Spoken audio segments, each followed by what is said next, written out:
Hello, Marvin Hobson here. Just a little about me, originally from New York, married, 5 years. My wife and I are very happy about the fact that this course is not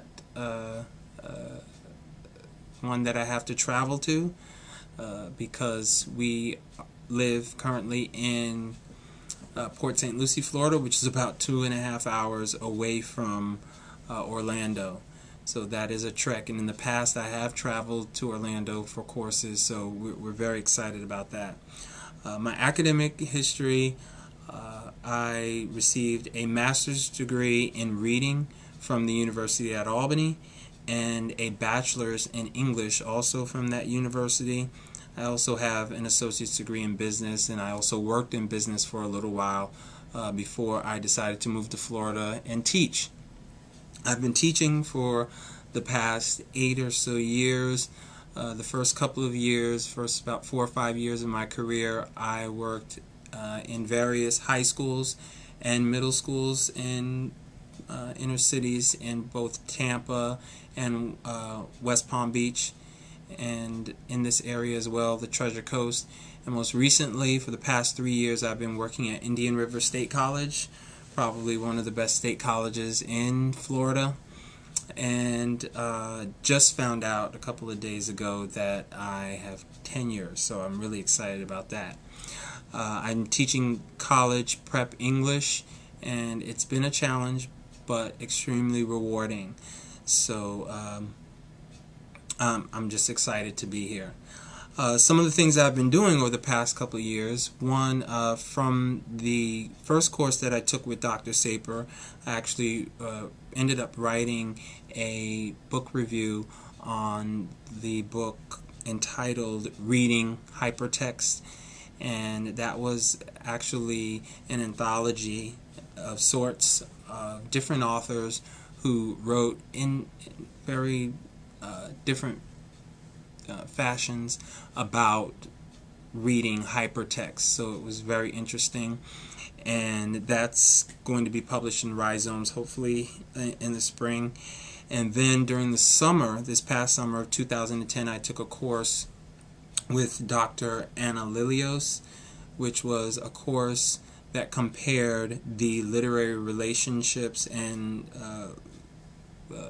actual relationship between Marjorie Kinnan Rawlings and Zora Neale Hurston. We actually did an excursion to Zora's Eatonville, where we actually interacted with the community, talked with scholars there and with community leaders there. And out of that course, a lot of interesting things have occurred. One, I presented with Dr. Lilios at the FCEA, the Florida College English Association, this past October, and presented a paper entitled Zora Neale Hurston's Black Male Aesthetic, talking about the characters and the actual individuals who Zora met, worked, and lived with throughout her career, who established, developed, and created all sorts of amazing things, from businesses to towns to research. So it's really, I found to be a very interesting paper, where that even took me to Washington, D.C., where I fumbled through the Dungeness archives of Zora's work and Alan Locke's work in the bottom floor of the Howard University's library. So that was amazing. From that, that paper will be published in the FCEA proceedings this coming year, so that's exciting. Secondly, Dr. Lilios and I will be presenting at the National College English Association this coming spring in March. It's going to be in St. Petersburg, and I'm going to present a similar paper entitled something like The Fortunes of Zora Neale Hurston's Black Male Characters, and we take real life subjects. So we're going to take a look at some of her characters in her books as well, which are, some of them are based on real life individuals, and we're going to compare the actual characters to the real life individuals and some actual historical subjects that Zora Neale Hurston wrote about during her legacy, and the fortunes that they created, and those relative fortunes that they created throughout their careers as well. So that is an interesting piece that will hopefully also be published through the CEA from their proceedings of Florida Studies. So there's a lot going on there with, for me, with ethnography, with anthropology. So I look to hopefully make some connections through technology and anthropology and ethnographic studies in order to study subjects and individuals and in their habitat or culture. The Belcher text, I wish I had it before I submitted any of my publications, so that I could have walked through each and every step that she outlines in her textbook. It seems to be extremely structured and exactly what I need. I just wish I'd had it a couple of months earlier, but better late than never. I'm really looking forward to using that text and walking through those steps so that I can make my writing more publishable.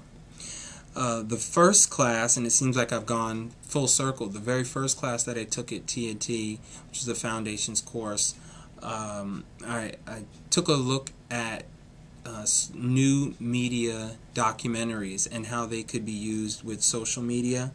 And so that's something that I'm really interested in. Out of all of the writing that I've done about Zora and about other characters and other individuals, I'm really looking to kind of culminate all of that information into a new media documentary. So a documentary that's not just a video with information, but a video with true information that has a connection with some form of social media, whether it be Facebook, whether it be Twitter, and how to make that information that's being disseminated through those documentaries more accessible and relevant to students.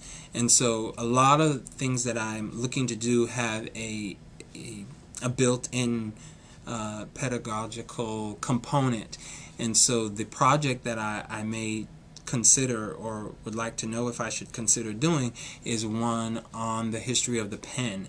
It's just one of the topics that I considered, and so I want to explore the history of the pen and sort of how that will or can affect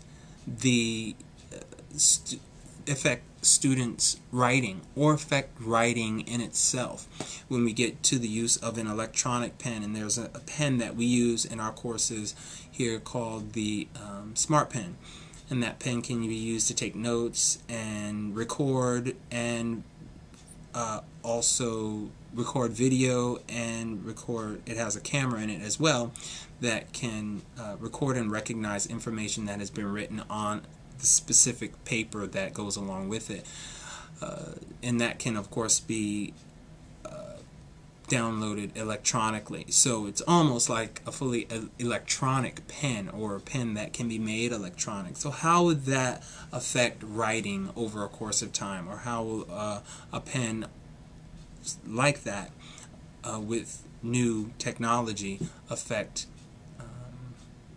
a student's writing?